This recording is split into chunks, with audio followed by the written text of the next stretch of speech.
अस्सलाम वालेकुम viewer, welcome to my back channel. आज हम डिस्कस करेंगे एरेनिक पोर्ट टैबलेट के बारे में कि एरेनिक पोर्ट टैबलेट हम कौन सी बीमारी में इस्तेमाल कर सकते हैं और इसका कंट्रा इंडिकेशन क्या है, यानी वो कौन सी हालत है जिसमें एरेनिक पोर्ट टैबलेट का इस्तेमाल नहीं कर सकते।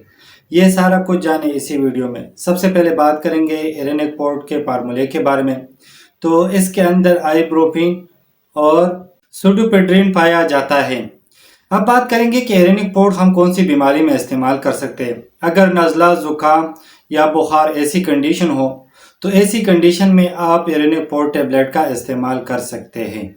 और इसके अलावा अगर आपको सर्दी लग रहा हो और फ्लो वाला कंडीशन हो तो ऐसी कंडीशन में भी आप एरेनिक पोर्ट टैबलेट का इस्तेमाल कर सकते हैं। और इसके अलावा अगर जिस्म में दर्द हो रहा हो तो उसके लिए मुफीद दवा है। और इसके अलावा अगर बुखार हो तो ऐसी कंडीशन में भी एरेनिक पोर्ट का इस्तेमाल किया जाता है, क्योंकि इसके अंदर आइब्रोफिन पाया जाता है। और इसके अलावा अगर नाक बंद हो जाए या रनी नोज हो तो ऐसी कंडीशन में भी एरेनिक पोर्ट का इस्तेमाल किया जाता है। और एरेनिक पोर्ट के अंदर दो फार्मूले, एक होता है आइब्रोफिन अगर बुखार हो रहा हो या जिस्म में दर्द हो तो ऐसी कंडीशन में आइब्रोफिन का इस्तेमाल किया जाता है। और इसके अलावा इसके अंदर है सुडोपेड्रिन अगर बलगम या कंजेशन हो तो ऐसी कंडीशन में भी इसका इस्तेमाल किया जाता है। और इसके अलावा अगर खांसी हो रहा हो तो ऐसी कंडीशन में भी एरेनिक पोर्ट का इस्तेमाल किया जाता है। अब बात करेंगे एरेनिक पोर्ट के तरीका इस्तेमाल के बारे में।